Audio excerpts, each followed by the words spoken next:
laboratories at one time, and my spouse does work for Lincoln Laboratories, but there is no, I don't know this person and they don't know each other, so, but I just wanted to put it out there just in case anybody had any questions.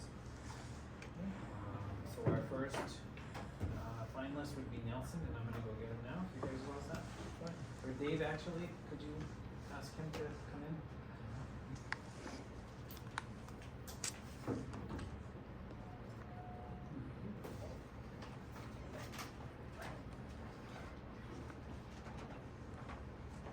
Hello. Hi there, have a seat. Thank you.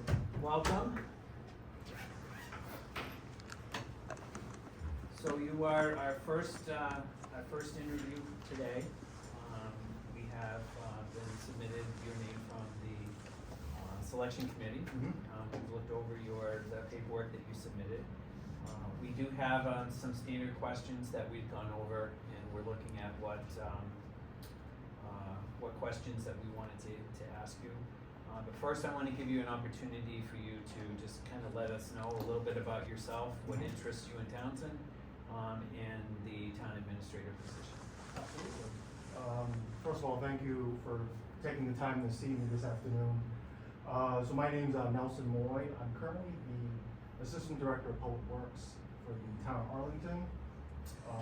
So the big portion of my responsibilities is on the administrative side, finance, budgeting, payroll, customer service. So anything on the financial and administrative side, I am in charge of the Public Works Department in Arlington at the moment. And what really interested me in this position is, you know, I come from a small town myself, down at Harvard, so I'm familiar with the small town feel, you know, how folks, you know, like to keep that, feeling as much as they can, you know, not too much, you know, commercial development, at least not anything big, in my experience. And, you know, I've been in municipal government, I'm closing in on 10 years now, and I feel like with my experience, especially on the financial and budgeting side, I feel like I'm ready to take the next step, you know, towards a town administrator type of position. In Public Works, you know, I feel like it's one of the more dynamic departments in any city or town. There's so many moving parts, so you gotta really think on your feet, you gotta be able to multitask, prioritize, you know, what needs to be done at any given moment. You know, my days look very different every single day. You know, I'm putting out fires constantly all the time. You know, 1 minute I'm dealing with playing field closures because of you know, storm that rolled by, or I'm dealing with a customer service related issue, missed, you know, trash, yard waste, recycling pickup, to, you know, procuring vehicles for the town. So, you know, my responsibilities, you know, it's wide, and you know, every day is just a little bit different. So I feel like with my experience, especially, you know, my strong financial and budgeting background, I feel like a town administrator position is sort of the next step in my career. Okay, good. So now that we know a little bit about you, I'll give the board an opportunity to introduce yourself and a little bit about yourself. So Teresa, do you want to start us off? Yeah, I'm Teresa Moss. I've lived here in Townsend over 4 years. I came here when I got stationed at Fort Townsend, retired military. Served in both the Army and the Navy, but always kept my home here in Townsend. I've served on several town committees throughout them. Started with the Recreation Committee, Energy Committee, did 9 years on the school board, and then figured I'd round out my 8 years with the selectmen. Teresa, very nice to meet you, and thank you for your service. Thank you. Good afternoon, my name is Joseph Shank. I've been self-employed in the community for 51 years. Joe, nice to meet you. Well, same here. I've been on a couple different boards. My passion for the town is very important. We gotta keep the rural character of the town, and we gotta keep everything moving forward. Correct. Other than that, just here to do my job.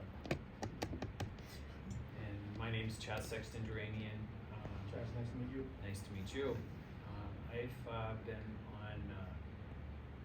I've been in town about 23 years now.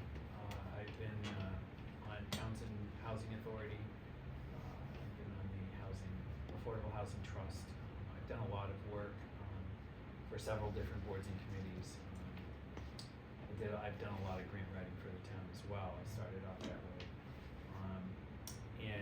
I came into the Board of Selectmen as a taxpayer that says we need to start working on our economic base, and we need to start being a little more fiscally responsible. I can say that this is my second term. I just got reelected, and we've done a great job. We, meaning the Board of Selectmen, have done a great job making sure that the town is continuing to move forward.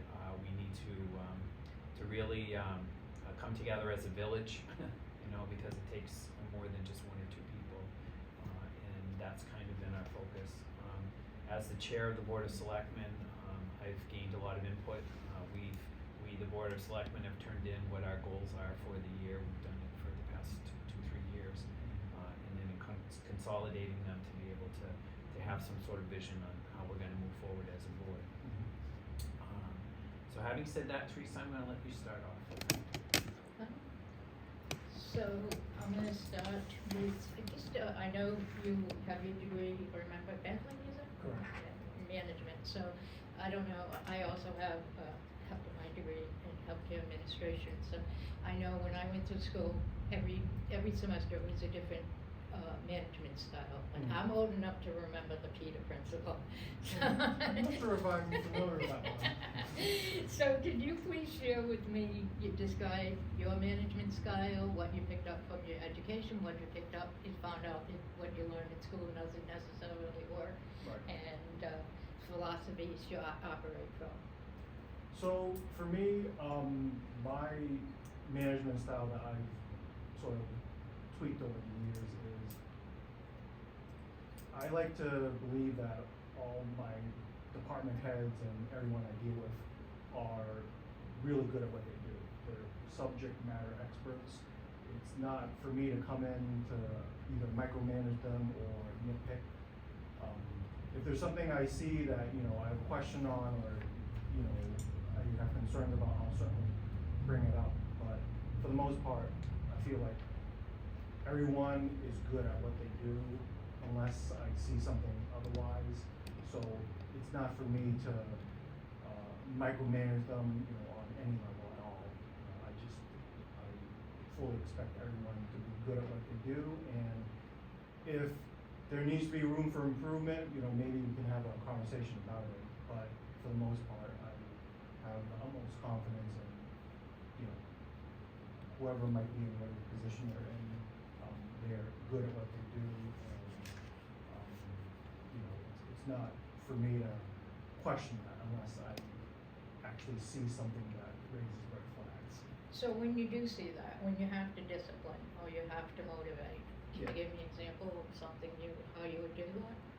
So, for me, that's one of the biggest issues as a manager is employees that might not be as motivated as you would like them to be. It's not necessarily saying they're lazy or incompetent, but for me, I want to sort of get to know the person, what their strengths and weaknesses are.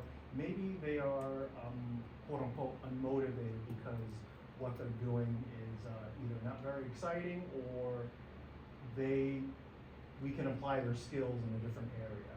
So, in the past, I've had administrative staff who, you can tell they're not a go-getter, they're not motivated. But as I got to know them more and more, I can see where their strengths are, what areas they sort of excel in doing and enjoy doing, so I would push that more towards them, and maybe, you know, whatever areas they're not, as passionate about, you know, find someone else to do it. I know there are certain parts of every job that's not glamorous, and you just have to do it, you know. I can't change that, I don't think anyone can, but at the same time, I think I have enough leeway to figure out, oh, this person really enjoys doing this, is really good at doing it, and is passionate about doing it. Why don't I, assign more projects and responsibilities, you know, geared towards that, and, you know, go from there. Thank you. Joe? Well, how about you explain your long-term plans if we were to bring you on board for the town of Townsend? So, for me, you know, if I were to come on board, some of my long-term goals would be, you know, make sure that the town has a solid, you know, 5 to 10 year outlook, especially on the capital budget side. That's really one of my strong suits, is capital budgeting. 5 years is pretty standard, but, you know, I've been in instances where, you know, even a 10-year horizon is not out of the question. You know, some of these pieces of equipment or projects, you know, you don't see them in the near-term 5-year window. You really need to look closer to 7, 10 year, you know, pencil it in, see how that affects your borrowing for the next 5, 10 years. You know, capital money is always limited, so, you know, I know there's situations where, you know, maybe the police department gets the money this year versus the fire department. And, you know, things get kicked down the road, which is, you know, part of the course, but you still need to plan it out to see, you know, what departments might be next in line, you know, for money. You don't wanna take on too much debt because it will affect your bond rating. I know you guys have a pretty good, credit rating. It might not be AAA. That's, you know, usually for the select few, but you guys are certainly have really good bond rating, so you don't wanna, negatively affect that by taking on too much debt. So, I would say long-term, you know, that would be one of my goals, and the other thing is, for me, it's personnel. I've seen this time and time again. Folks are aging out of the municipal government field. It's really not an exciting field for young folks to get into, which is a shame because I love municipal government, especially for public works. You know, we're always trying to attract and hire talent. So, you know, we're working with. For us, it's the Minuteman, you know, vocational technical school out in Lexington, trying to get, you know, our foot in the door, get kids motivated and interested in, you know, for me, it's public works. You know, just getting more and more folks interested in municipal government. Well, that's good because we have our Neshoba Tech that we do, we get interns. We actually had an intern that is now our webmaster, you know, so we do work very closely with the schools. And that kind of dovetails into what the area that I want to ask you. And Townsend's goal is to maintain its credit rating while also keeping tax increases to a minimum. We are seeing that right now with an override situation that we're in. Correct, and I mentioned this at the screening committee. I've never seen this before in all my years, but it came down to like 1 or 2 votes. I was flabbergasted. Like, people say like every vote counts. In this situation, literally every vote really counted, which I was gobsmacked. I've never seen anything like this before. And we're having a recount on Friday, so. Okay, yeah, and, you know, I know the larger of the overrides passed, but. By more. Yeah, and who knows what happens with the recount, which I was not aware of. We didn't have it yet. So, but yeah, it's, I've never seen it before, and it's a really interesting time for you guys, I'm sure, but I'm sure you guys are also scrambling, because if this override is not passed, then it's gonna be a lot more work to figure out how to fix this, you know, $1.6 million deficit, so. It's a big chunk of change. Correct. And scrambling, no, because I think we also kind of pride ourselves on the planning portion of it, so we have directions that we can go, so it's more like, which direction are we gonna choose to go, as opposed to Correct. scrambling to cover it. Mhm. But I'd like to know a little bit more about your experience with creating budgets, managing finances, as well as your financial management strategies, for ensuring organizational stability. Really what I'm kind of looking for is, with a municipality, there's so many different ways in which you can organize a budget, and then of course there's other ways of changing that you know, the allocations or reallocations for things as they go along. What is your general approach to all of that? So, as I mentioned before, budgeting is one of my strong suits. That's really what I've done all my career in municipal government. I am proud to say that every year, any department I've been a part of, we've always been under budget. So for me, it's constant monitoring, especially towards the end of the fiscal year, which you guys are now in, and I'm knee deep in as well. We only have 1 week left in the fiscal year. It's constant monitoring, make sure, the department I work for stays on the budget. But I would say, at least from the town administrator's perspective, you obviously have multiple departments to manage.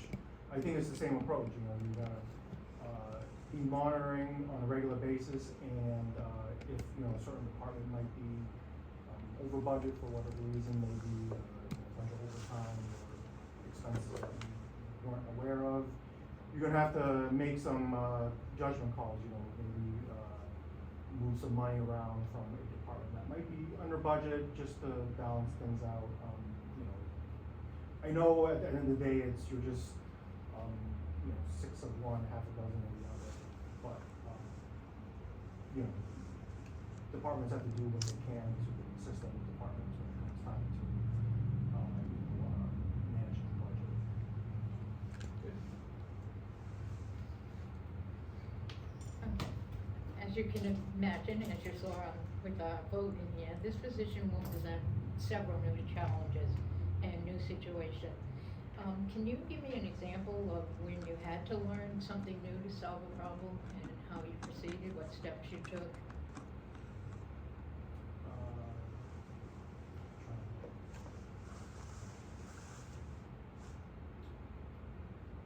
So, in my most recent position, not here in Arlington, when I was in Concord, we were actually in the midst of changing accounting systems. We use something called admins, which it's a very niche type of accounting system. Most places use Munis. I believe you guys use Vader, which is pretty niche type of software as well. Not user friendly. I think that's the term for it, niche. Yeah, I'm being polite, but I'm not. it's unfortunate you guys don't use Munis, which is sort of the 800-pound gorilla, but I'm sure there's reasons for that, and it's probably possible for you guys to move over to Munis, but I think that would maybe take quite a bit of undertaking. But I'm sort of digressing in terms of you guys, but we were about to make the switch over and to Munis in Concord, and I had a lot of experience dealing with Munis, but I knew some of the staff members were very reluctant to move over. We had multiple user group meetings, committee meetings. you know, everyone was very reluctant because, you know, they've used admins for years. So, you know, luckily I was part of the transition committee, so to speak, and, you know, I was able to advise them, you know, as long as you have a good system in place, transition plan, maybe keeping the old system, going concurrently while you have the switch over, cause you don't wanna just switch over and leave the old system behind. You know, that's probably, you know, asking for a disaster. So, I was able to talk to folks, let them know about my Munis experience, and, you know, assist them with what we need to do, in the coming months to make sure the transition is as smooth as possible, whether it's, looking at the chart of accounts, making sure everything is mapped correctly, getting everyone the correct amount of training, because some folks, you know, use the accounts receivable versus the accounts payable side a little bit more.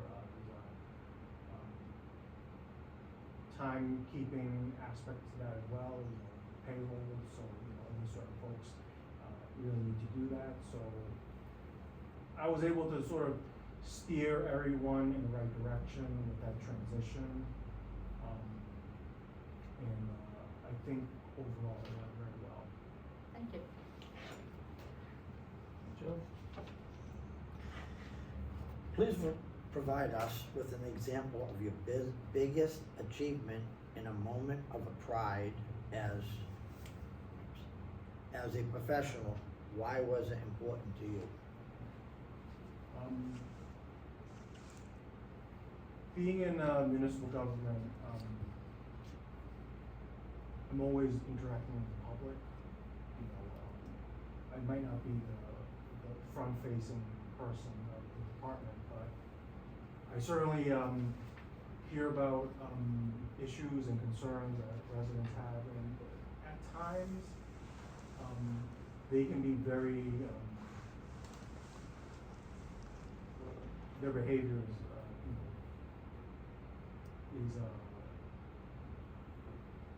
what's the word? Bad? Yeah, exactly, you know, We very, have that. very unreasonable and, you know, just, generally unpleasant. Yeah. And right now, we are towards the tail end of a mass water meter replacement project. And you probably have heard stories of cities and towns where these, projects happen, and some residents end up with a 5-figure water and sewer bill. You know, I can see, from the residents' perspective how upset they can be, and I've been on the receiving end of quite a few of those, angry complaints.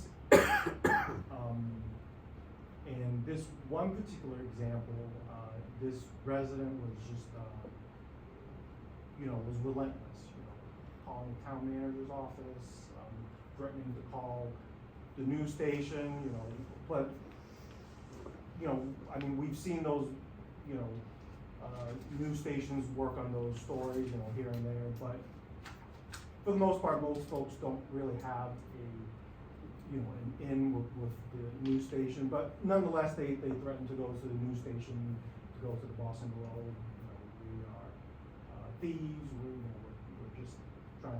Do you live in Townsend by any chance? So we get that all the time. So, you know, but each individual's bills are unique to them, you know, so, I certainly understand their frustration and concern, but I, have to research the issue, find out what's going on, you know, is that bill legitimate? So for me, you know, I just, you know, took a step back, examined things objectively, you know, looked at sort of their past history of water usage, you know, cause I think they were, getting an estimated bill or a zero bill for like 2.5, 3 years, something, you know. Their quarterly bills were like $60 when normally it's several $100s, and you would think they would speak up, but, you maybe they thought they'd get away with it or something. So I researched the matter, and, you know, when you look at their large water bill, and then you dissect it across, you know, 2.5, 3 years, everything looks fine. You know, it's just that you got this huge catch-up bill 2.5, 3 years later, but, you know, you've been paying next to nothing for all that time. So, you know, got back to them, explained the situation, you know, in a very calm and collected, step-by-step manner. I you know, walked them through the entire process. We did have to do a billing adjustment because, you know, the current bill they got is at the current rates. And, you know, 2.5, 3 years ago, the rates were different. So, you know, we did a little calculation, you know, they did get an adjustment of sorts, but, you know, I walked them through that as well. So, in the end, while they were unhappy, they understood that. They really did use that, you know, amount of water. It's just that we hadn't billed them, because it was a failure, not of the meter, but the radio transmitter itself. So, you know, but that was a really great example of, you know, a very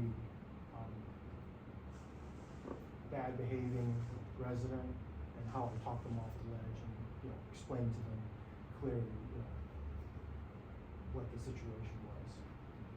Good, thank you. That's, I mean, it's true with any job, it's not just because of Townsend. I mean, you have your share of, any type of change is very difficult for anybody. My question is, part of the many hats that I wear in town is I also do a lot with the IT area here within town. Mm-hmm.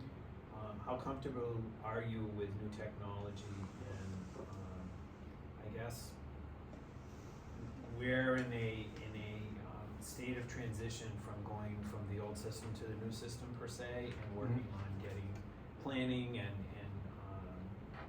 forecasting, budgeting, getting all of our equipment, or I should say our assets on a schedule, a replacement schedule, that Mhm. sort of thing. How familiar are you with the IT, the hardware side of it, and how familiar as far as budgeting is concerned? And then how familiar are you with you know, the other aspects of security, cybersecurity, and network security, and all that kind of stuff? In terms of the hardware itself, you know, I have had dealings with it, whether it's just ordering basic equipment to, like, even servers, but, you know, nowadays, most folks are moving away from physical servers onto the cloud. It's a lot cheaper, there's more redundancies, you don't need to have, like, a dedicated room, you know, on site or even off site to deal with that sort of thing. So I think more and more folks are moving more to a cloud-based type of setup. I know there's still hard assets that you still need in place, but I feel like nowadays it's more of a hybrid. You know, you need your physical assets, but things are moving more and more towards the cloud. But I also don't like the fact that a lot of these services are more like subscription-based now. You know, instead of buying like a license that's good for a lifetime, these companies now are charging you like by the month or by the year. I know it's a money grab. It's unfortunate to see the industry moving towards that type of direction. But that's just, you know, the way things are. Well, municipally, we can't buy something up front because that's not how the financial rules are, you know what I mean? Right. And correct. we also can't do something on a monthly basis either, because that kind of ties our hands Correct. in that respect. Yep. So you have hardware, you have firewalls that are monthly, you have security features, especially with Vadar, that are, you know, monthly, Correct. you know, kind of thing. So Yep. that's the kind of stuff that, you know, we have to budget for, but then we have to figure out how we're gonna pay for it when it happens. That's Right. kind of what it is. Yeah, so you have the, you know, the upfront cost, and then you have the continuing costs that you need to, you know, the upfront cost, that could probably be like a capital budget item, like the actual asset itself. But then you'll need the ongoing, you know, expenses, which is probably gonna be on the operating side.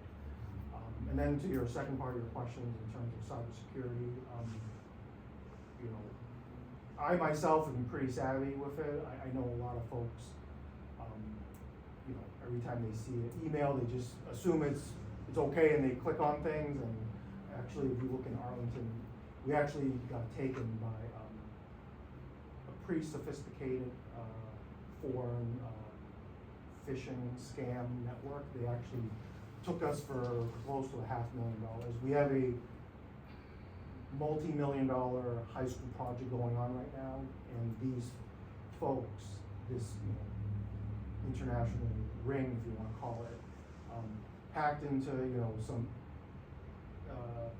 town employee emails, was impersonating town folks, got some invoices to get paid, and it was the tune of almost $500,000.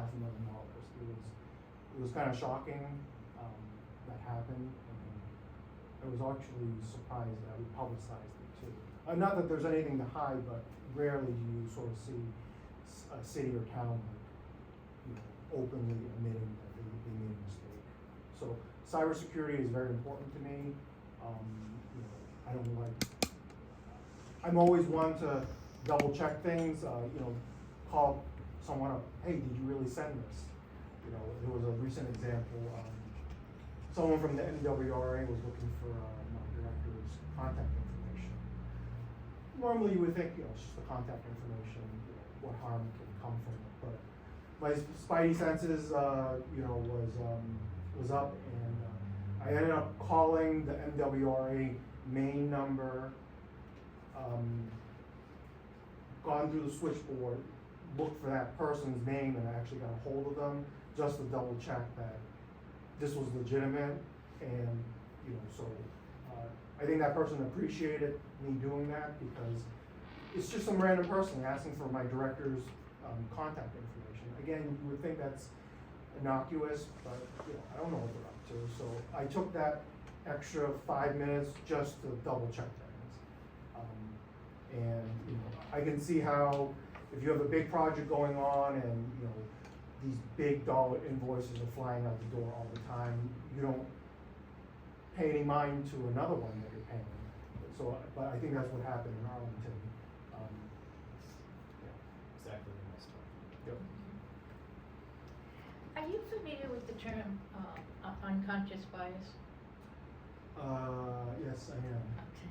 Can you give me an example of when you recognized it in yourself and had to correct it, or you saw it being applied to you and you had to make the person applying it recognize it in you, that was going on? Right. I'm trying to think.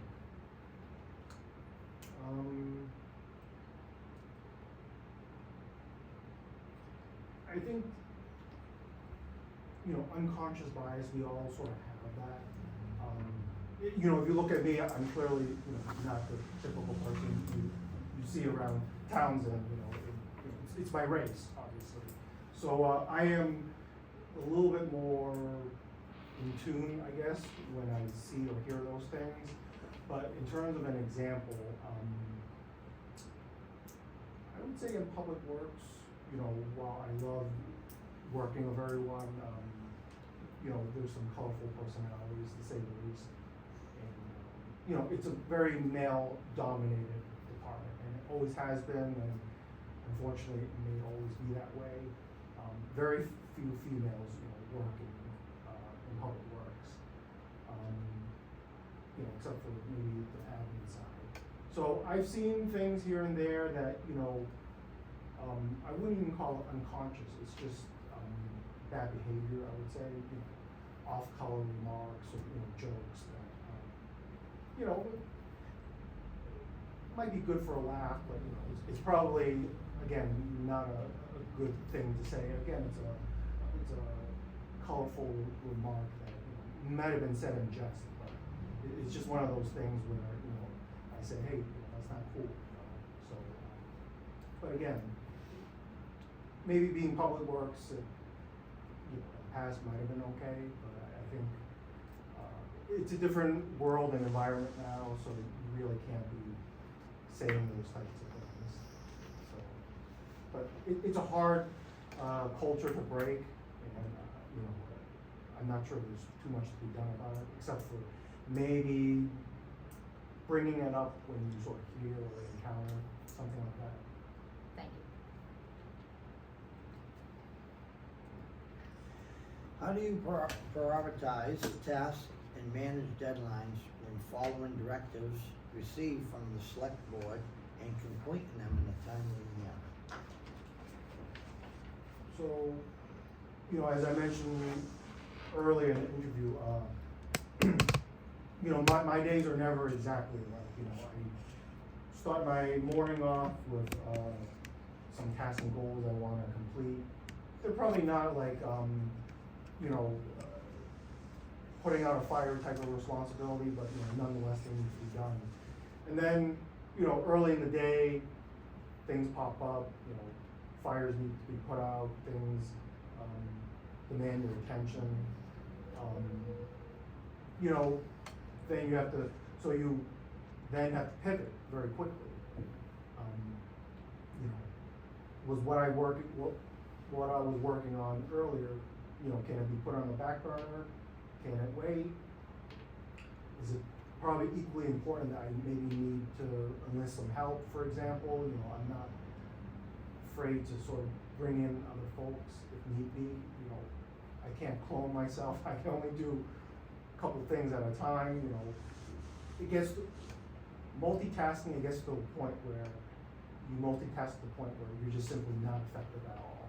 You know, you're just stretched so thin that you either are doing a terrible job at all those things that you are currently doing, or you you know, enlist some help, for example, and deal with the time-sensitive issues right then and there. And being in public works, I would say it's one of the departments where, you know, things are always popping up.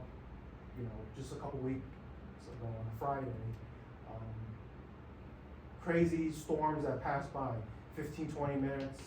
You know, our public works yard was almost flooded, multiple trees down, a utility pole came down. You know, you have to drop everything you're working on and deal with that. Call contractors to come in, you know, to deal with all the trees down, you know, all the wires down, you know, work with police and fire.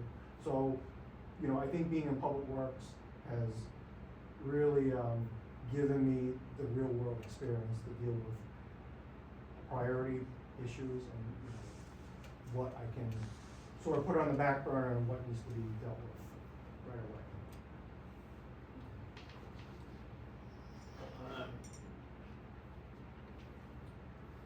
We have a board that's made up of 3 individuals, very strong personalities. You talking about the Yeah, 3 of all you? 3 of us, yeah. Okay. You know, in the years that I've been doing this, there's a juggling act that you have to perform in the role of the town administrator. Mhm. How would you approach advising a board if you felt that they were making the wrong decision on a policy, or when they became too involved in the day-to-day operation of a department or town hall? So, you know, personally, I love the multiple personalities out there. You know, As long as it's not one person. Yeah, exactly. You know, I like it because everyone has their point of view and how they view things. You know, I've been in situations where you have one board member that's this way and another one this way. What do you do? You know, for me, in any role I've been in, I'm simply there to present the facts and maybe my opinion and, you know, how we should approach the issue or problem. You know, there are multiple ways of tackling something, but obviously I would have an opinion on that. But if, you know, someone on this side or this side has a different opinion or a different approach, you know, I'm willing to listen. It's not, while it is my responsibility to give you all the information and all the facts out there, you know, I do have a opinion on it, you know.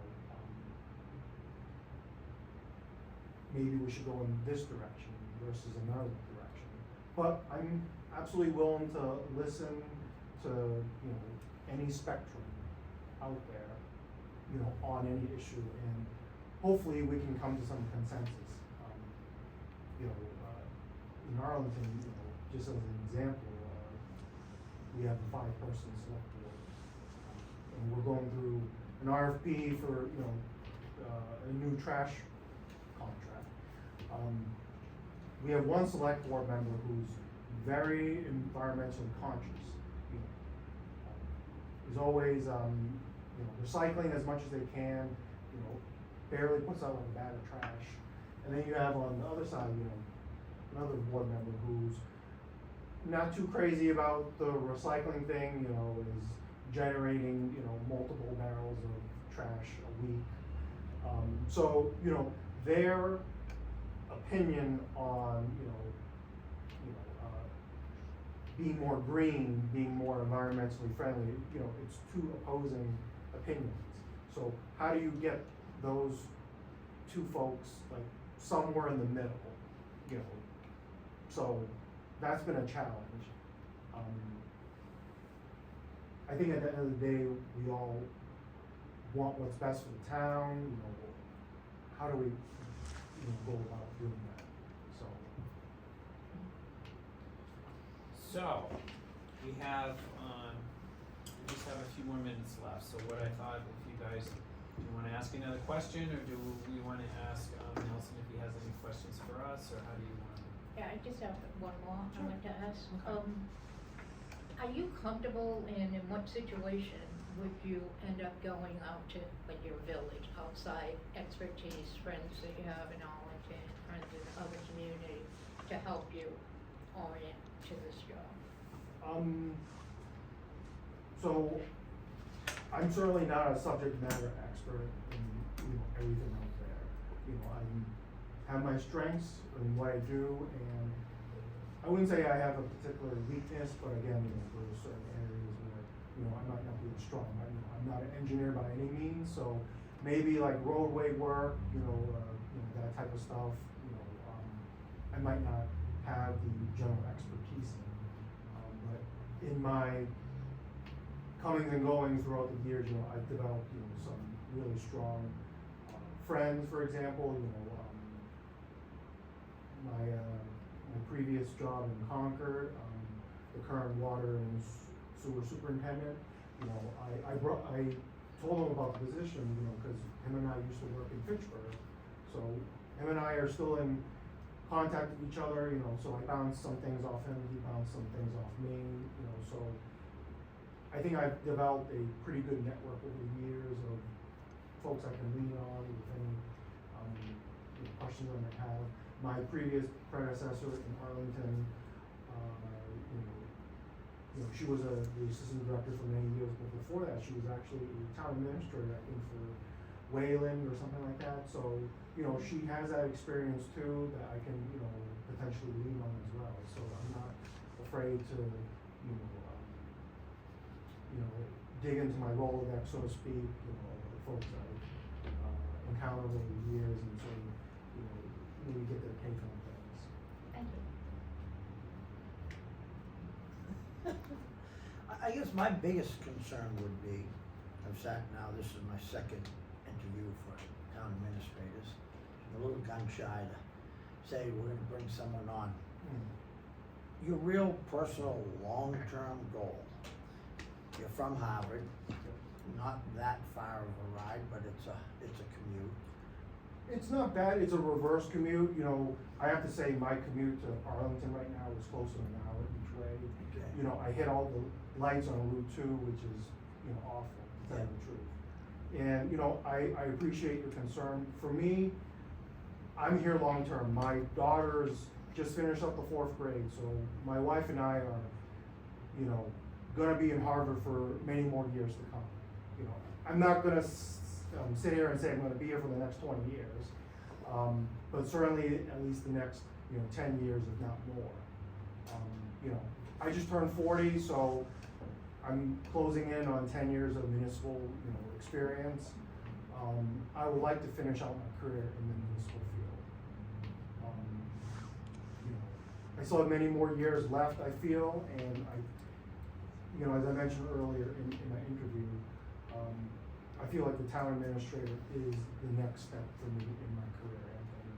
Do you feel the commute from Harvard to here is something that's an easy commute that, you know, 'cause I don't wanna get into the same problem we have, get something far away and then Yeah. next thing you know. No, I mean, Because- it's 25 minutes, I timed it, it's 15 miles, you know, it's a reverse commute, so any time of day, it's gonna be 25 minutes. Just like when I was, working in Fitchburg, it's 20 minutes door to door, doesn't matter what time of day it is or what day it is, you know, it's the same thing, it's a very easy commute up here, you know, just local roads.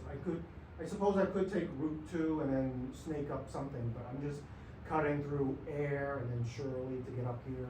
It's the quickest way. Yeah, and, you know, That's quick. yeah, it literally, it's 25 minutes, you know, I could, you know, if I left now or, you know, left, you know, at 8 or 9 AM, I think it's the same thing, it's 25 minutes door to door. You're coming this way, they're going that way. Exactly, it's a reverse commute, so honestly, there's never an instance, unless there's some bad accident or construction where it's any more than 25 minutes. Cause it takes a lot of people to take and get things put together to come up with a search committee, interview people.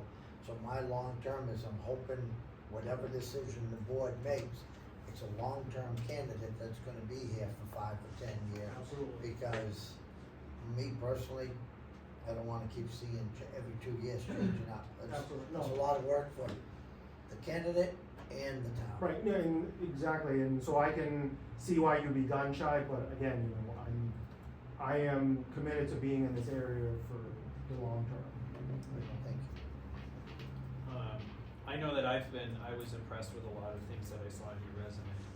A couple of positions I know I know your current position is, that's kind of like being a dartboard, so you have to take whatever's being thrown at you. Correct. You know, Yeah. I get that. Yep. We do have a little bit of that here, it's not quite as, life or death, but for some people it may seem that way, you Mhm. know?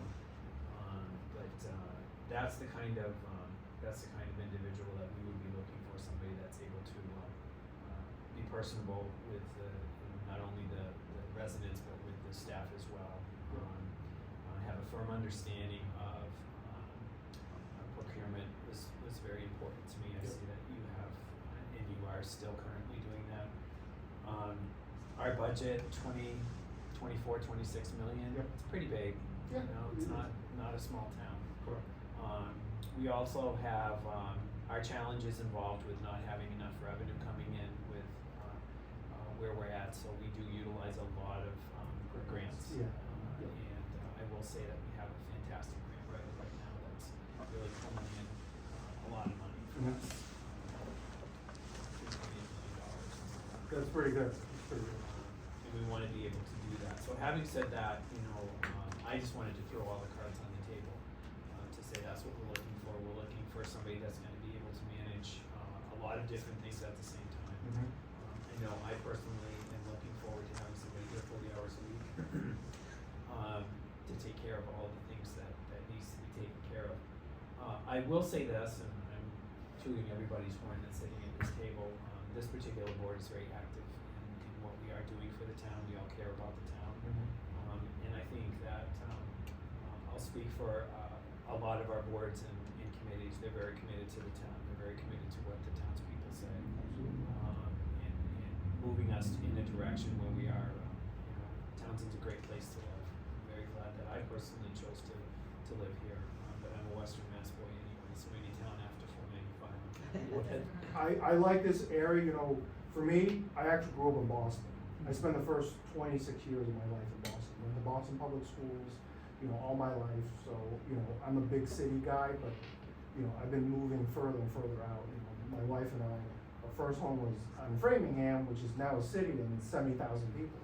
Then we moved further out, you know, and we were there for like 8 years, then we moved to Harvard, really small town, only like 6,500 people. You know, my daughter's class only has like 65 kids. You know, I went to a high school that had 2,400 kids, and my graduating class was like 350. You know, so I have that big city type of, living experience, but I also like the small town feel, and you're right.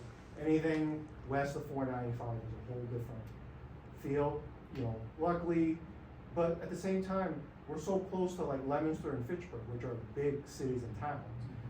Anything you want can be found there, but Townsend is only a stone's throw away, you know, it's like night and day from, you know, Leominster and Fitchburg, for example, and that's why I like Harvard, where I live. It's such a small town feel, but everything I need is within a 15-minute drive from me, you know, so I can appreciate you guys are so passionate about living here, wanting to do what's best for the town. So, you know, my hat's to you for, you know, volunteering so much of your time, you know, on these boards and committees. Appreciate that. Do you have any questions for us?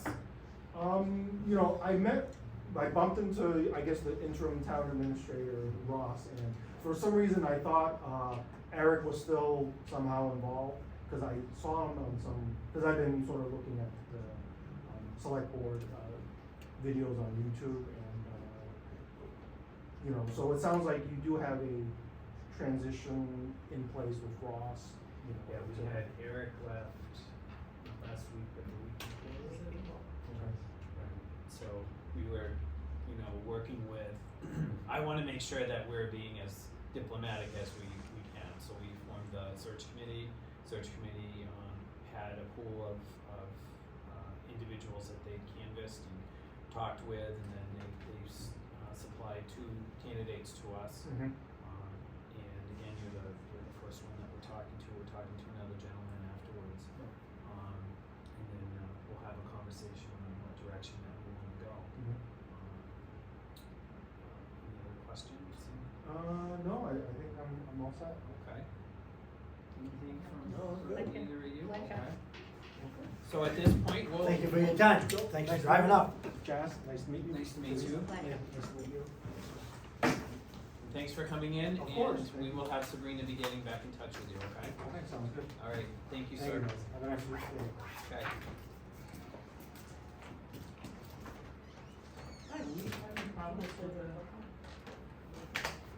Unfortunately, as soon as he sat down, the owl failed.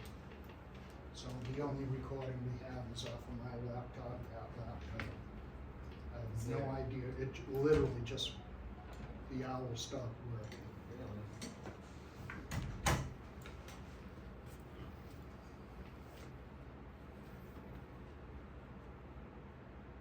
That's why I got up at the beginning when you saw me messing with the computer.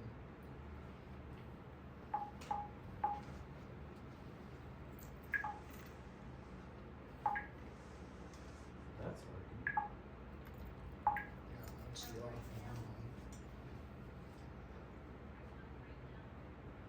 Someone's talking Yes, loud. for a couple minutes.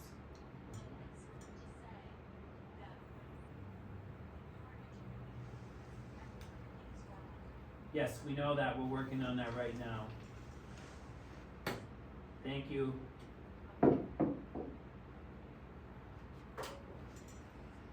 Should we shut down? Then, yeah, it's not, the owl's not even in.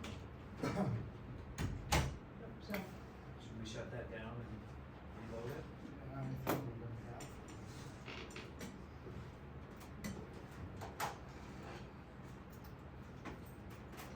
Did, the other candidate log in yet?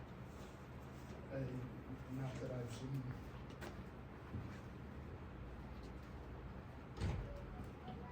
Oh.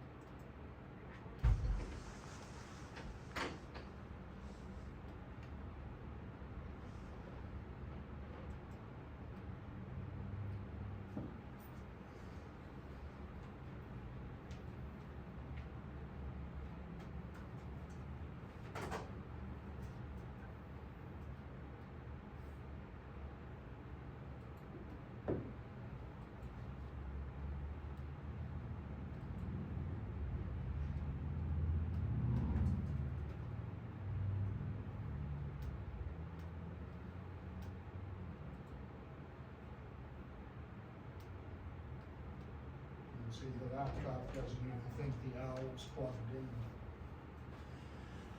Well, how are we gonna have audio with that person? That's what we're working I on. would just get a phone, have somebody's phone call in, have them call, put it there and we can hear them. And that's gonna be our only way, right? Is he already on? No. No. I don't know if that would work, right? If we got a speaker? But it's on Well, this we're phone. trying to reload the, The hour. Everything. Everything. My laptop is hosting, so as long as we don't turn that off, the meeting is still like still Live. well, not live, but it's Being on recorded. pause, it's waiting. What time is it? 2:45? Quarter four. 4. We haven't seen more meeting minutes.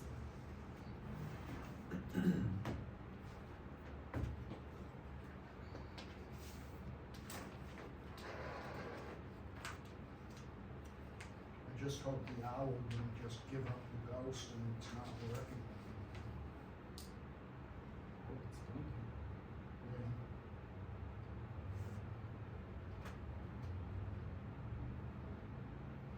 We had the same problem, remember, when we had we also have the bar too. Yeah, downstairs. Remember we had the bar and this together and this was happening as well? You're fine, Lucy.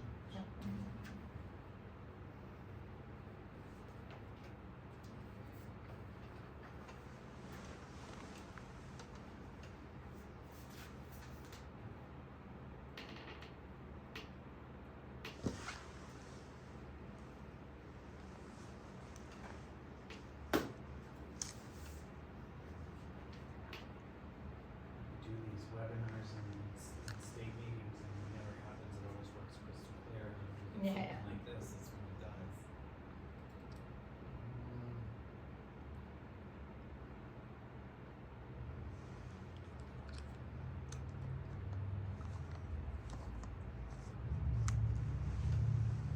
That's why Sabrina stuck her head in the door when I went out, it was because everybody in town hall that was logged in was like, we can't hear it.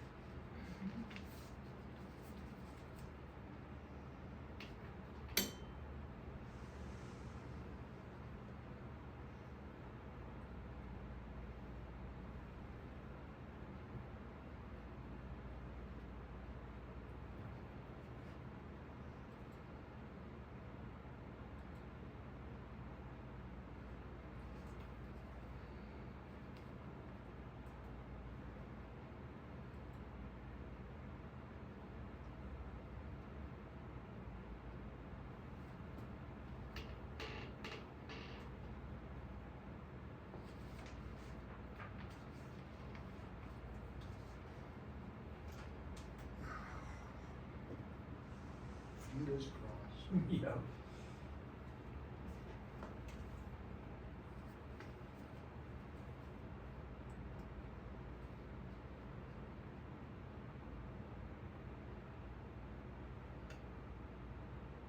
Okay, I'm gonna wait, your next candidate has entered the waiting room. Doesn't show it there, but it does on my laptop, and I recognize his name.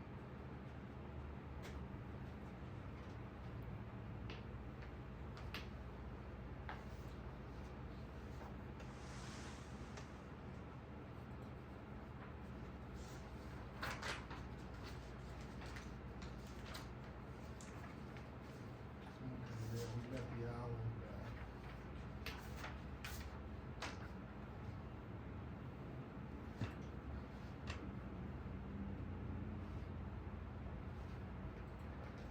Say something. Hi Lori, do you hear us now? Just talk. Yes, I can. Okay, thank you. Ah, want it on gallery or speaker? Gallery's fine. Okay, that's what you got right Oh, there. actually, we should do speaker. Yeah. Why don't we do speaker? There you go.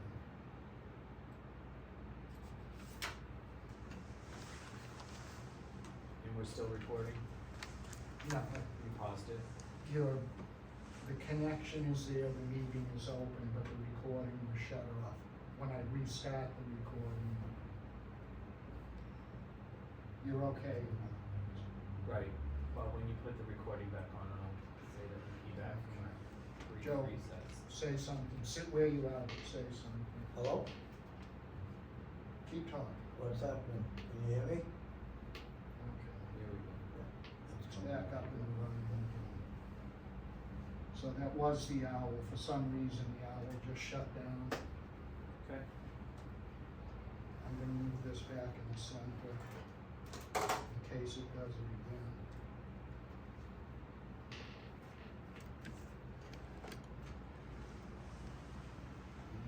Okay. Are you ready for me to let him in? Yes. Thank you for helping us out with this. Yeah, well, It would have been me if you weren't here.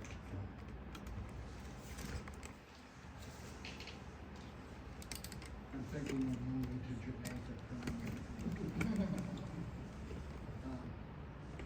Okay, you three are ready. I'm gonna start recording again.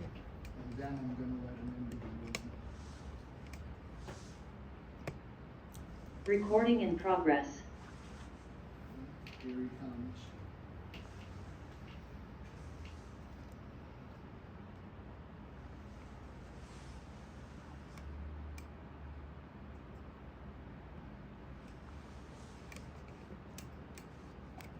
Hi Fred, are you there? He needs to unmute. You need to unmute.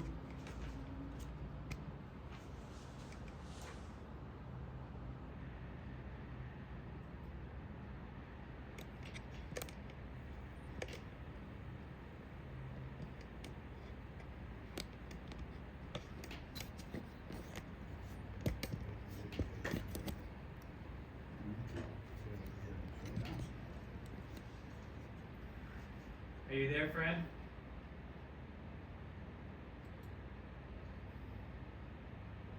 Hear me?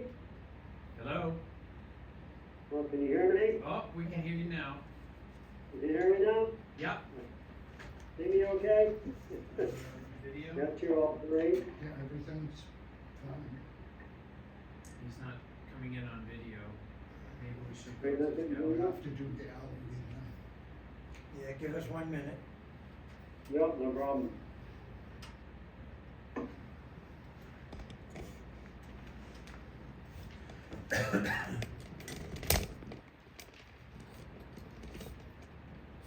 Here we go. Very good. Much better. Okay. Sorry about that. We had a little technical difficulty there. Fred, thank you very much for joining us. We have, first, I want to give you the opportunity to introduce yourself, and then we'll introduce ourselves to you, and then we're going to ask you a round robin question, if that's okay with you. Sounds good to me. Okay. Sounds good. So tell us, You want a summary or things or just introduction? tell us about yourself and what interests you in Townsend and why you applied for the town administrator position. All right. Well, as you know, my name's Fred Vendresco, and currently live in North Carolina, but grew up in New England, more or less there up in Maine and Massachusetts and New Hampshire. Looking for a new position right now, and Townsend seems like a perfect fit for me, and certainly a place I'd like to go. What caught my eye mainly is you're about the size of community. I think my skills are best set to serve because I really want to make a positive difference where I go.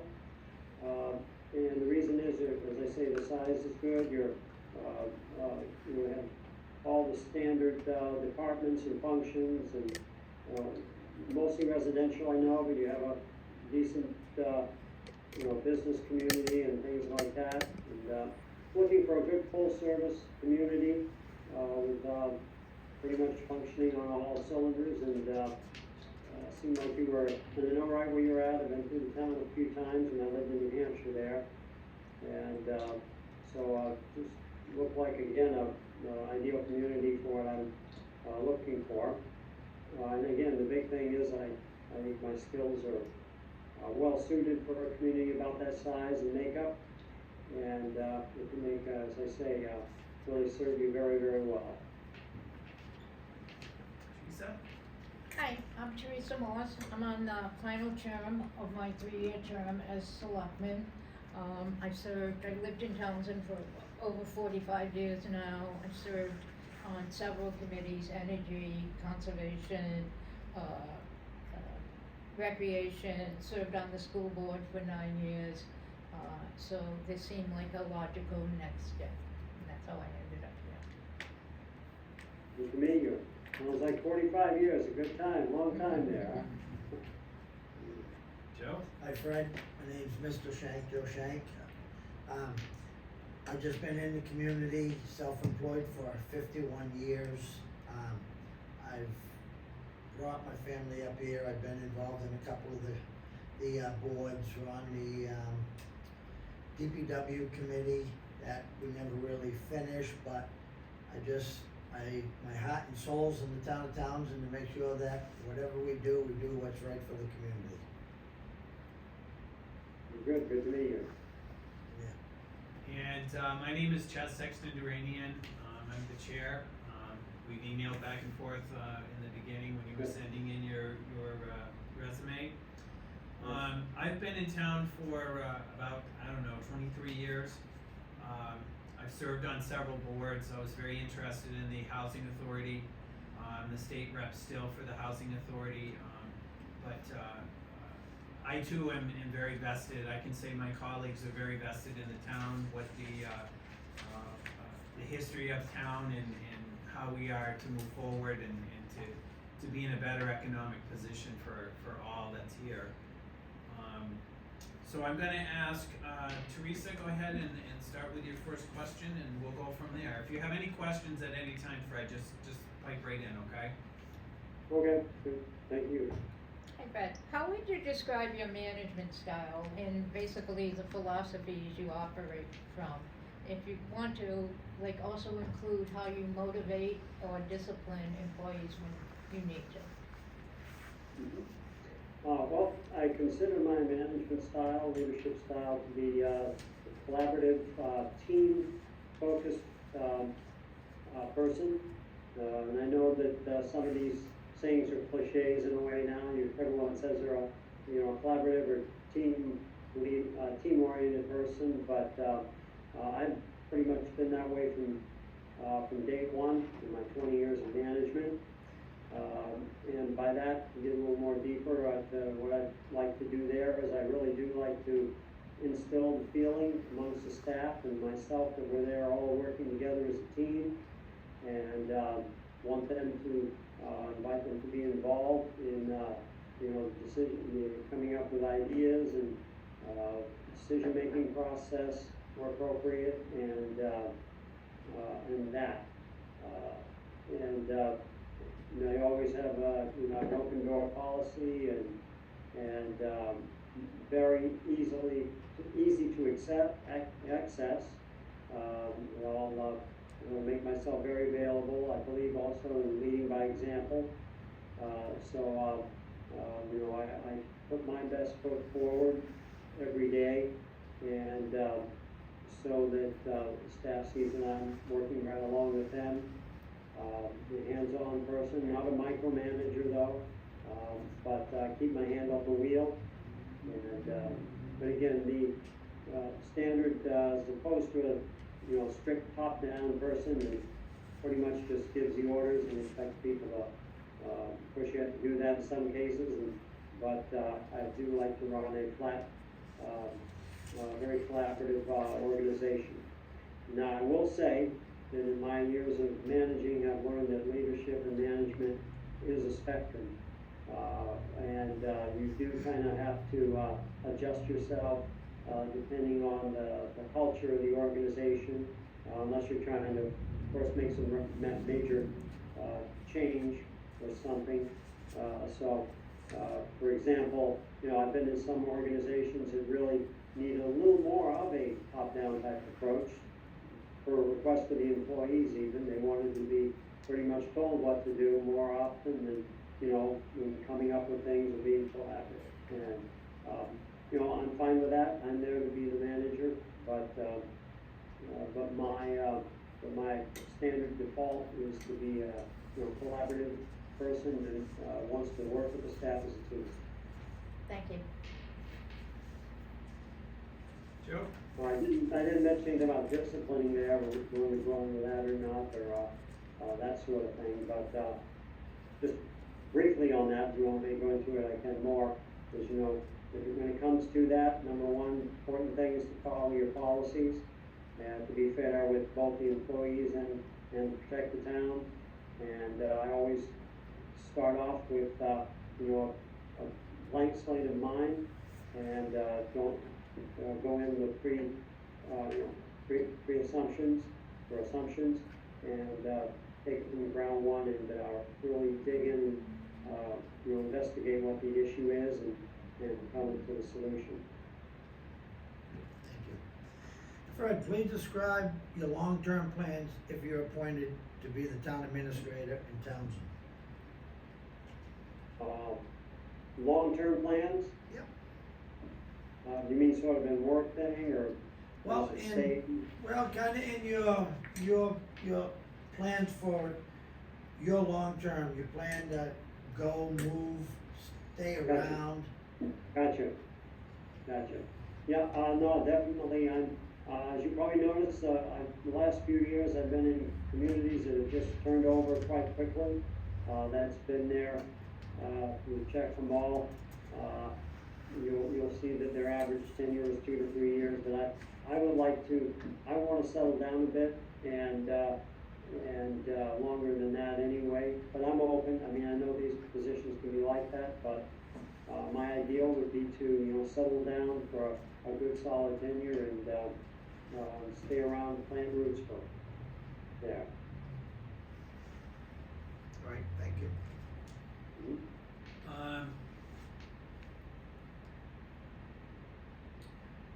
Describe your experiences with creating budgets and managing finances, as well as your financial management strategies for ensuring organizational sustainability. Well, I've been responsible for the budget, of course, in all my years of managing, almost 18 years. I pretty much followed the standard sort of procedure of working with the department heads and staff and finance people to come up with a budget, and of course working also with any finance committee, and it looks like you've got one there. Maybe there. Always work very collaboratively with them as well. But my approach is I want to do the best I can with the staff, and to come up with the best budget for you and the finance committee. I want to do our homework first, make sure we've really looked at everything and come up with the best and with good explanations of why we got there and how we got there. So pretty much standard budgeting. Again, I use a team-based approach and want the staff to be actively involved. Of course, but it's my responsibility to make sure that the budget is complete as it can be on the administration's part, to bring it to you and the finance committee. And just my philosophy with the budget is I always a stickler. I try to get as much as I can for taxpayer dollars, and I really want to do my best for that. So budgeting is a very important time for me, and to really do my best to craft that. I will say too, once the budget's approved, obviously my responsibility is to make sure that it's executed and kept within bounds, and to do whatever we can to use those funds in the best fashion possible. knowing that the taxpayer funds. Worked with doing the audits and putting the whole gamut of financial responsibility for a town. What was the last part of that question? I'm sorry. Ensuring organizational, sustainability, just making sure Yeah. that we can keep where the budget changes every year, but we need to sustain the same level. Exactly, yeah. And I feel, I should mention too, I think what's really important there to have a very good capital plan, because that keeps you on track, for those kind of things. But yes, looking forward, and keeping track of that plan. There were a lot of communities that didn't have one or thought forward, and there was a lot of issues and, you know, things all breaking at once and that sort of thing. So important to follow the plans you have and keep that long-term vision for, obviously, for infrastructure, machinery, and all those things you need. But yes, sustainability, and that also, of course, involves looking at staffing and, you know, down the road, you know, lots of retirements in the profession and things. And noticed recently you did some reorganization of the staffing there, it looked like, looking over your, town report there.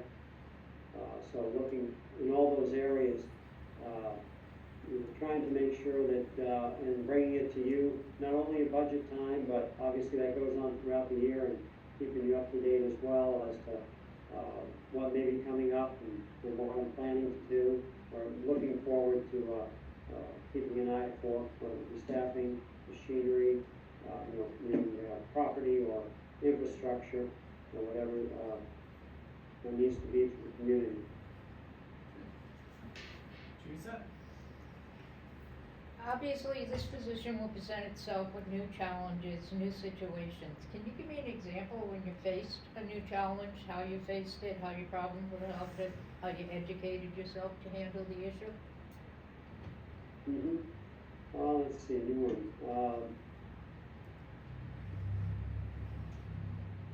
Let's see, well, I guess, the first one thing that usually comes to mind for me is, it was early in my career, when I came on board, first community I managed, all of a sudden it was a coastal community, and, they had a fishing pier that had gone into disrepair, and, it was very important for the economy, and so I had to, well, what are we gonna do about this smaller community? Obviously, we don't have funds laying around to repair it, probably like $2 to $3 million. So I had to,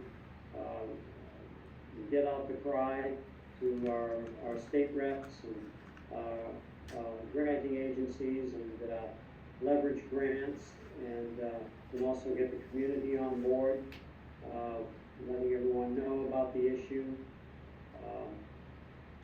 Since I was, you know, all this is, old hat to me now, but back then it was a new thing, so I had to delve into a lot of things, which, fortunately for where I'm going now, I don't have to, but, you know, just the general things about learning how to, you know, get your engineer and your, architects, and then, bidding out, a full project like that, and the contractors, and again, trying to secure funds, from granting agencies and working with our local representatives, to, you know, get the cry out with the squeaky wheel going, so to speak. So what I did is, you know, obviously it was a lot of just, as you said, into that there, research on my own and learning, but also using, you know, what resources I could from the municipal association and, fellow managers, and, just gathering all info where I could.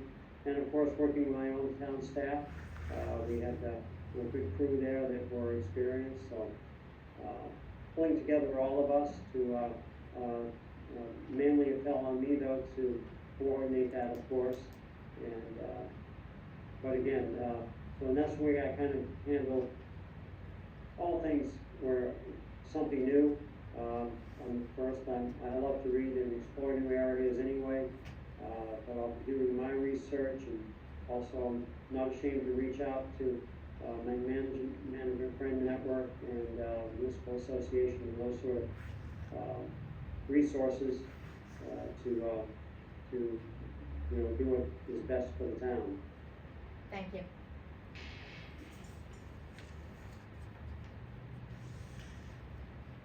How do you prioritize tasks and manage deadlines when following directives received from the select board and completing them in a timely manner?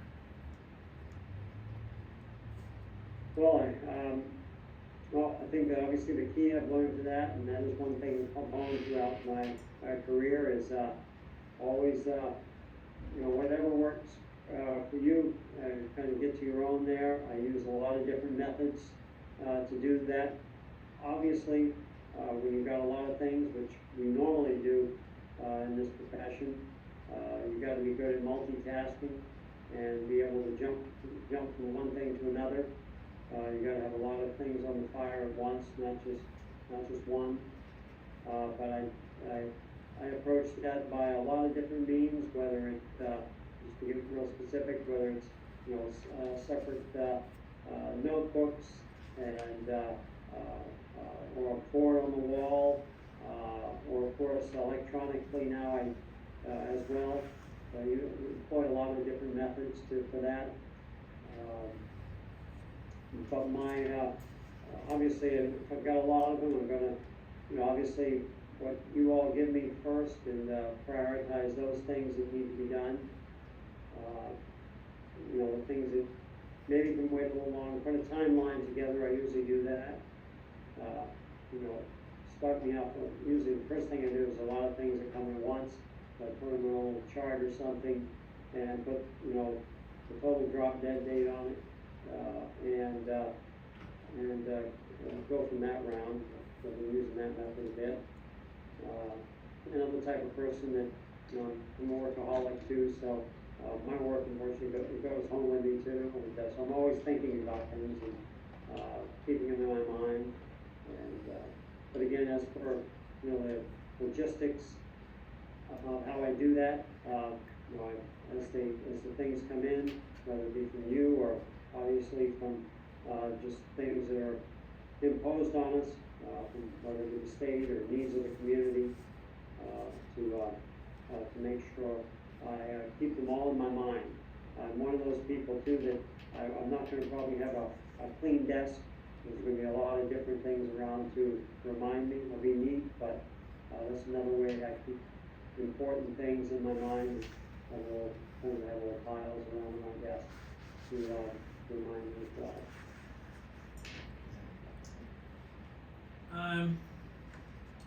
If you could describe how you would manage and develop relationships and visibility with all town departments, the public, Townsend community, local businesses, boards and committees, especially the finance committee and school committee, as well as regional and state officials.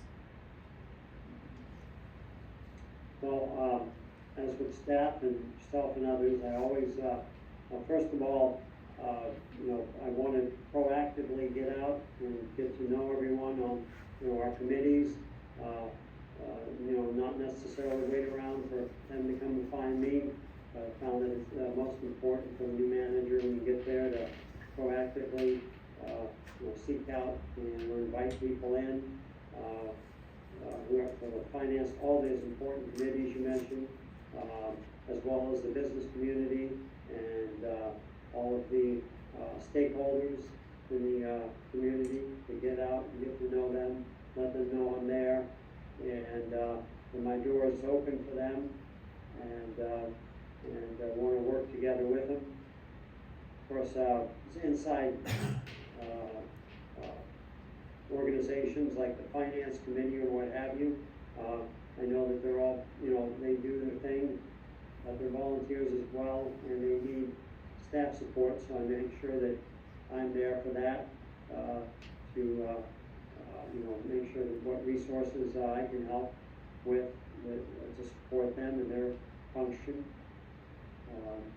But, you know, my approach to that is to, work with them as a team as well, and, make myself available. One thing is for certain is, we mentioned this with staff, and of course it goes with them as well, is everyone is welcome to call me anytime they want. They have my cell, and I don't have a home phone anymore. I've been doing cell now for the last 5, 6 years, but whatever communication needs, everyone's invited to contact me anytime. Again, you know, I do my best to make myself very accessible and approachable. And again, proactively getting out there and meeting people and working with them, and also being there when they need to contact me. Teresa? Believe me, I'm not one of those people that believe that all who wander are lost. I understand that all who wander are not necessarily lost, but per your resume, in the last 9 years, you've had positions in 4 states, 4 different positions in 4 states. We, of course, need to think about somebody for stability. We don't wanna have to go do this every 2 years. So can you explain how you see yourself? Is this like another 2 years and then move on, or do you see this as a long-term position? Yes. Yeah, as I mentioned earlier, I really do, at this point in my life, I want to get more of a long-term position. If you look, you might notice there about, oh gosh, time flies. It was back in 2010, I took off about 4 years or so, and I had to be closer to family, so I took some time off from like 9 to 5 work, as I call it. Now, before that, my tenures were a little longer, but when all that, you know, family issues and that stuff's all cleared up now, and has been for a while. I wanted to get right back into the profession because I really love what I do. So I pretty much took, you know, I wanted to stay in it. I didn't want to be out of work again because I found it was hard to get back in once you have. So I, you know, took positions as they opened. And if you look at those last 3 or 4 positions, if you look closely, you will find that they all had an average tenure at most of 3 years. And I can give you some examples here now. Limestone, Maine is going on their 5th manager, I think, since I left there in 2017.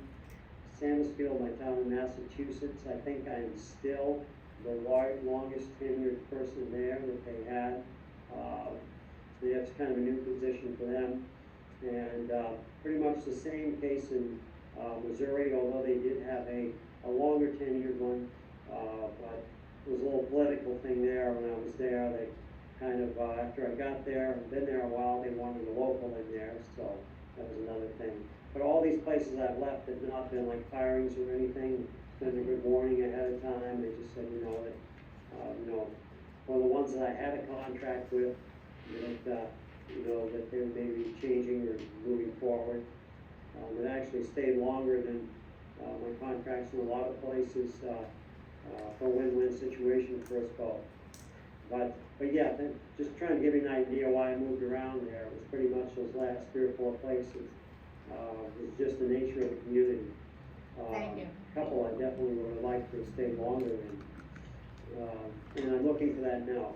I really do want to win more of a longer tenure and be able to also really bear down and see some real, although I did a lot of good things, as you can see there, they're all true things I did for the communities. I would like to have a little longer to really plan out and set down roots. Thank you.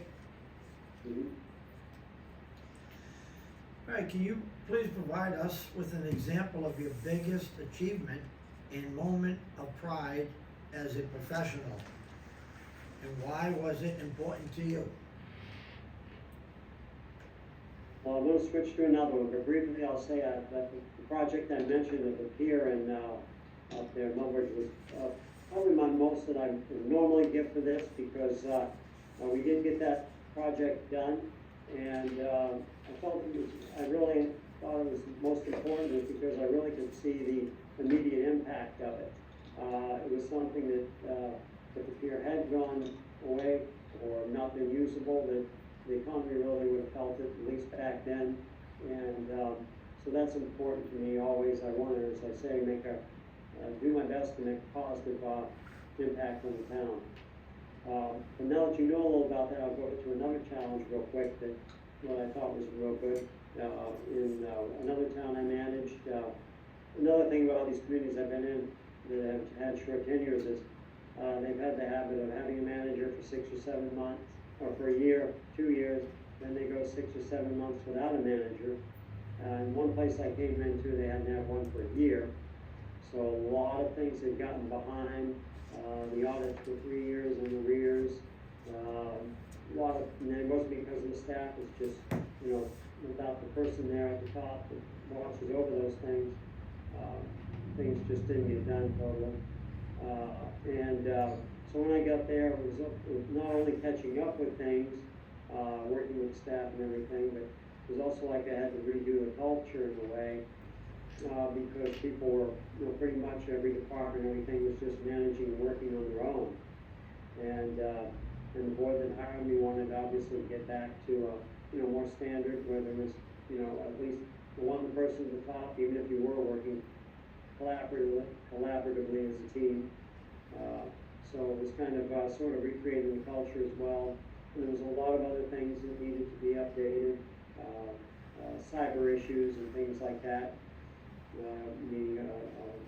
Computer infrastructure and workplace safety was behind. So basically it was pretty much shoring up and really trying to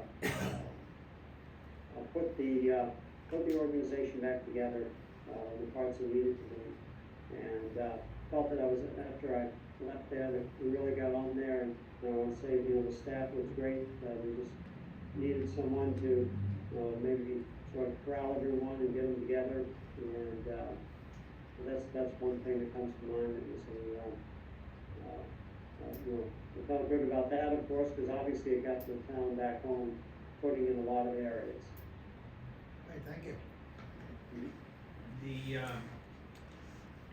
I will say that, coming into Townsend, we do have a very solid position right now. We have, a lot of, policies and procedures in place that, it's really jumping into the driver's seat and moving it forward. We just had an audit that was, probably the first thumbs up audit that I've heard in town in a couple of years, so. I just viewed that. I watched your last board meeting. Yeah.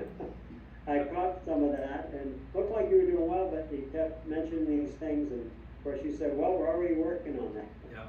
It's good to hear, because, and that's another thing I really would like about Townsend and a place like that is, obviously I can do these things, which I've done, but I would like to have, community was so we can think about other things, improving the community, maybe bringing more business in or whatever you might want. So that's why I kind of like a slightly, community about that size, and it's good to hear you had great staff, because then, you really can make some good progress. Yep, that I agree with. We have great staff. That's great. Yeah, it's good to hear about the audit there. Yeah. But, I've done many of those, and, I'll tell you, you got a good auditor too. Usually they don't spend that, well, I don't know. I only had one in Mass when I was there, but in all other places I've been, they spend like 10, 15 minutes and then they're gone. And they rush out of the meeting, so. So I wanna kinda extrapolate on a point that you had brought up in your last answer, and that's with the cyber infrastructure. How comfortable are you with new technology, and discussed how you've increased communications both internally and externally in past positions, including any use of technology and social media? Mm-hmm. Yeah, well, I definitely keep up with it. I use all the devices you can think of now. Matter of fact, they can't live without my laptops. I have like 3 of them here, one older, because if one goes down, I can't stand it. So I'm always using computers, cell phones like anyone else. I have to admit, I'm not totally like the kids now who text every 5 seconds, but I know how to do it and I do it. On pretty much all social media, although I don't use it too much except for LinkedIn, the professional one. But for my communities, I find that, well, when I was talking before about, cyber, I was thinking more about the place I was at, actually just their computer infrastructure, the PCs and things needed upgrading there. But in other places, I've done a lot with websites. Website's probably my main thing. I think that's really important to keep up to date and make a great resource for the people. And that's always been, seems like in every community, a challenge. But so I've had to work in it directly myself to try and bring it up to speed. But nowadays, of course, it seems you can't get away from using social media to some extent, especially Facebook, because people just seem to gravitate to that. And if you really want to get the word out about something, that's the way to do it. So in the last few communities, I've done that to a guarded sense. You might know when social media started coming out 10 or so years ago, well, really getting big, a lot of municipal organizations and things said, now stay away from it, or what have you, because, you don't monitor it, it can actually be a negative thing. But nowadays, everyone uses it, so you have to be in that, you have to be competitive. But again, to get back to your question, I've used them all, and my communication is right now is, for example, communicating with all of you and staff, like anyone, is email. I think that's real important. We all use that though, so it's kind of passé now. But yeah, so I've done a lot with websites, not only using the ones that are there, but actually procuring new ones, bidding out for them and trying to set a better website or more robust website up. Did that a little in Missouri when I was there. We had to change providers and get one that was better. Had a little more stuff on it, or a little more features that allows you to do different things. So I've done a lot with that. Also, cybersecurity, which is a big thing now, is very important. Just here, Pine Top Charlotte, we instituted a 2-factor identification, where we got to do 2 codes to get in rather than 1, simply because everyone was getting hacked around the area, and then it started happening here, so we finally bit the bullet, we had to do that. And so I've done that sort of thing as well. And as you might know, the big thing now that we hear about is making sure your utilities are hack-proof as much as you can, because that can really cause havoc. We get into those data systems and that sort of thing with your water and sewer infrastructure. But yeah, so I've done all types of social media. I'm comfortable with working at all of them and try to use them all to a certain extent. And working with the staff as well, like here in other places, I worked with one of the staff where we kind of joined together to keep an eye on Facebook, because you kind of have to monitor that with the responses and those sort of things. Reset. Hope that answered your question. May have rambled a little too much. No, you didn't ramble. You touched upon my additional question, so I didn't have to ask. Very good, very good. No, you got to do everything nowadays, and I have to admit, I haven't done much with Twitter, but I know some people really like that. Now it's an X, of course, and TikTok. Of course, we don't have to worry about that. We're not going to do videos and that sort of thing. I noticed you have yours on YouTube, your video of your meetings there. That's another very important one, actually. Very important to do that. I also like to, I didn't find them on your website, but I also like to have the videos on the website if possible as well. Can you talk to me about any economic development strategies you might encourage if you came here to Townsend? Yeah, and try to find and see, what exactly, what the focus, what might be the community's interest there. But, used a lot of different strategies, and one place I was at, that was actually the main thing they wanted me to do for my first year, was, to work with, done a bunch of different things, and again, don't really know intimately. I tried to find some things. It was hard to, dig until you're there, what specific opportunities you might have. But some I've worked with in the past were, TIF districts, repurposing, old shopping malls, done a couple of those, where, the cracked pavement and the stores that had closed years ago. We repurposed a couple of those into, like light manufacturing and back office sort of environments. Done everything as low as, or I should say as basic as actually even trying to market businesses into town with the chamber. Always work together with whatever, Chamber of Commerce or business organization that might be in town. Some don't have them, and the ones that didn't, try to either work with a regional one or try to get one going in the business community there. But worked a lot with a lot of strategies in economic development. Worked a number of communities I've had. We've got Main Street programs. You may have heard of those. It's a national program. Each state has them. They're just only slightly different. Actually, either worked in or I set up a couple and then worked in one that was really going forward, helping the businesses to improve the facades and that sort of thing. That's another strategy that's good that I can think of, is trying, if you can get in the Main Street program. Of course, it depends on the community, after you've got one of that sort of setup.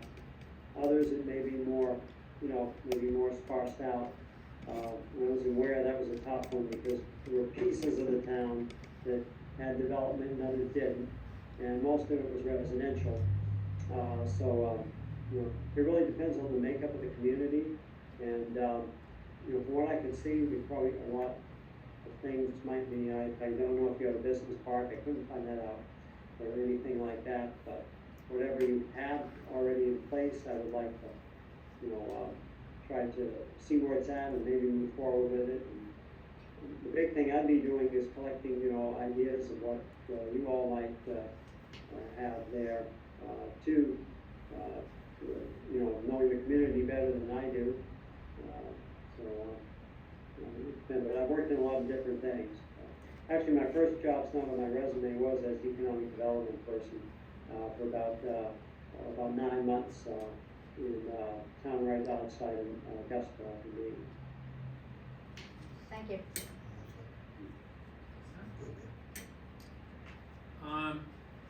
How would you approach advising a board if you felt that they were making the wrong decision on a policy, or when they became involved in the day-to-day operation of a department or a town hall?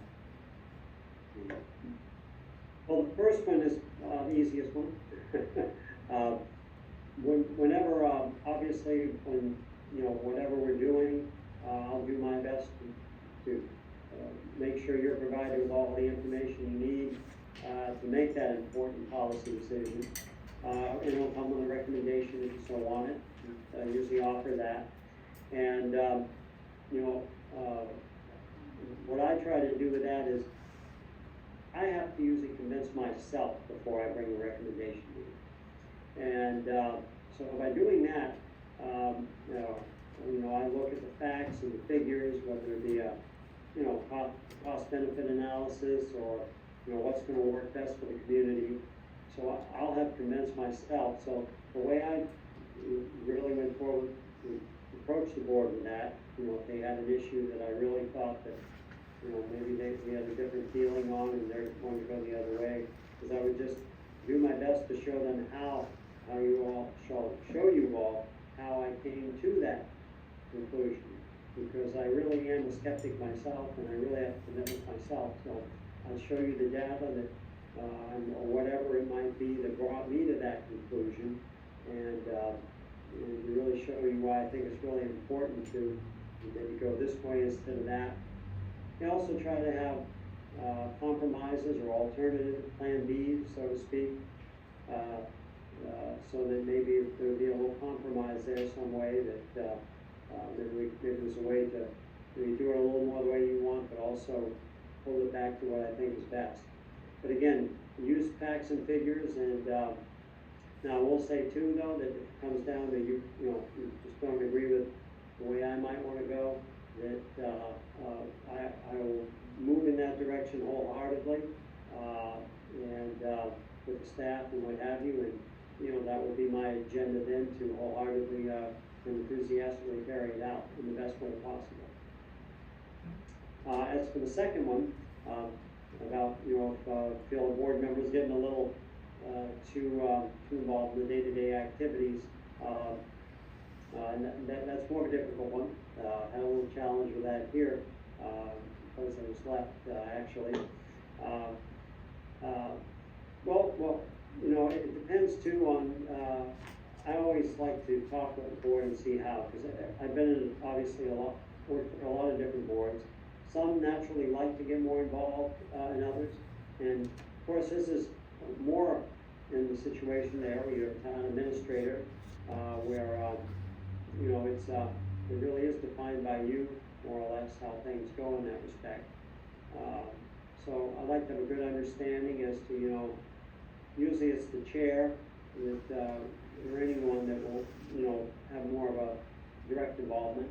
So I want to obviously have a good understanding and working relationship with the chair on how much discretion you want me to hold or not.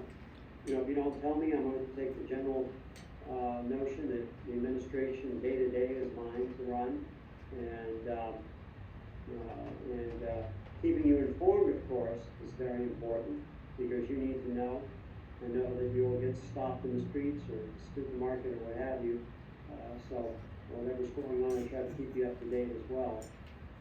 But how I handle that is, again, I want to have an understanding with you what latitude you might want to have. But I'm not going to let one person, of course, make the decision. There's three of you, so there's going to have to at least be two. And those things have to be done in meetings too. So if someone, let's say one board member tried to, tell me to go one way or the other, that, I didn't think was the right way, or I thought that it would involve a board decision, I'm just going to nicely explain that, I don't think you'd like it if one of the others came in and wanted to do that. So, let's bring it to the board and see what they think about the matter. You're all set? Okay. So Fred, do you have any questions for us? Well, usually do, and I got you all there. Of course, I've done what I can, looking through your town report and things, but what would you say are like maybe a couple of the most important projects or initiatives you might really want your, the new person we find to really move forward with when they come on board? You don't want us to answer that one. I'll start. To me, it is economic development in any way. We gotta figure out ways to make revenues questions get easier. And to me, this town has, like, nature, Squanicook River, which used to be a tourist attraction, which can be brought up again. Movie, we're working on trying to get movies in here, because there's the Old Town Cooperage and type of things. Main Street USA type of things to bring, that type of activity in. So every little bit helps, and slowly but surely bring those things back to the town, and bring tourists back into the town, and bring the money that they bring with them into the town. Yeah, I'm gonna agree with Teresa there, and we have a lot you brought up, and a couple of comments that you had in regards to other places that you were working in. Connectivity, it has been a big problem with Townsend. We have basically 3 separate villages. We have a West Village, we have the downtown, and then we have what's called the Harbor District. Now we have a rail trail that actually connects all 3, which is a walking trail, biking trail, however you wanna go, except motorcycle. But we're creating a historic village in the harbor section of town. And being able to connect that with downtown as far as walking is concerned, because parking is not at plenty here. So we also want to increase business. Business is really important. We do have, to answer your question, it's Townsend Business Association. So there is a business association in town. They also work very closely with 2 of the Chamber of Commerces that are in the area. That's been a big draw. We also want to bring in, we have several historic buildings that we're in the process of renovating. One of which is our old free public library, which is, we're looking for grants, and we had sent out an RFP with no responses, so we're trying to do it through the grant process to get that up and running as a cultural arts center. And that will be able to kind of fulfill a lot of the, through public forums, we've asked the town exactly what they were looking for, and it was having a gallery or some sort of arts, increasing the arts involved in Townsend. To give you an idea of what we have going on, we have places where we're looking for a pedestrian bridge. We're working on that. The town itself is working on a wide area network connecting all of the buildings with internet municipally, so that we can cut down on our monthly charges per building. We have several different projects that the private entities have been working on. We want to coordinate with where the town is on those. We have a historic society that's doing that, the old Harbor Village. We also have the Fire EMS Association, I think they're called, and they're developing 2 of our older fire stations into museums, so that would be part of the draw we were hoping. The next town over, Groton, has opened up a huge music facility called the Groton Music Center. Groton Music is a center? Yeah. And I think it rivals Tanglewood, to be quite honest. It's the Tanglewood of Central. Yeah, it's the Tanglewood of Central Mass is what they're calling it. Tanglewood. Yeah. And what we are trying to do is to be able to at least get some sort of draw where people could come in to the area earlier, maybe take advantage of a couple of some of the tourist things that we have here, take advantage of our nature, the Squanicook. We have a lot of trails, and then stay in some sort of accommodations close to it, and then go to the music hall. So those are some of the very few things that we have going, but we do have quite a bit of grant money right now that we're improving infrastructure. We're definitely looking to upgrade our roads here. We're looking for direction in regards to any federal help that we can get with that. And as you know, with state appropriating any kind of state funds is quite a jaunt. You have to be 5 years out in order to do it. So that goes on the last piece, which I think we're getting much better at, and that's planning and then following through with the plans that we have. So those are the major things that we have in town that are going on right now. My last question to you would be, because you are out of state, what are you looking at as far as relocation? What's the time frame involved in this? It shouldn't be long or tough, because I lease and rent here. So, and I'm officially done with my job here. I just finished up my last project, so I'm really ready to move. Okay. So it shouldn't just be a case of finding a place and moving, basically. Okay. So any further questions you guys have? No? Anything on your side, Fred? Any more questions? I won't hold you up, but yeah, I just want to say the tourist idea is really good too. I've done that a bit as well, a couple places to try and get the tourists, and that is a good way to bring funds in, absolutely. all on the economic development. Excellent. Well, we will have, Sabrina will be in touch with you after, and I appreciate your time here today and talking with us, and I'm sure that, we'll have a discussion here and then we'll move forward. Thank Very you. good, I appreciate you all having me, and, thank you very much. Thank you. Thank you all. All right, Have a thank good you, day. sir. Bye now. Recording in progress. Well, that was weird. Recording stopped. That was more not. We still have to close the meeting. Yeah, yeah. So, we're just gonna Recording stopped. close the meeting. Recording in progress. Make a motion, we adjourn the meeting. Second. You wanna jump right there? Okay. Didn't we have the next meeting is and that kind of stuff? I thought there were two more things on there. Yeah, we're not doing any ARPA projects. Next meeting is gonna be Tuesday, July 2nd, 2024 at 6 p.m. And I do need to, have a motion, to review and sign payroll and bills payable warrants out of session. That's what I said. I'll make a motion to review and sign bills payable out of session. Second. Any discussion? All those in favor? Aye. Aye? Alrighty, Now I make a motion, we adjourn. Second. alrighty. Any discussion?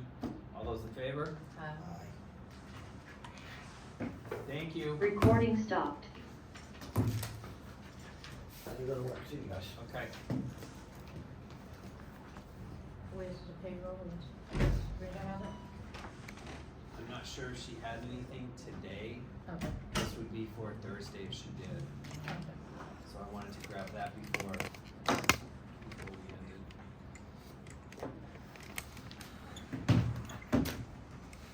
Do you have any announcements or anything for Tuesday's meeting? Oh, for Tuesdays, I've got to double check. There was something, coming up, but it's not till August. But I know you want to have the information ahead of time, so I'm trying to make sure I did it. Yeah, we also needed for, when we post the minutes. Yeah. We- So I did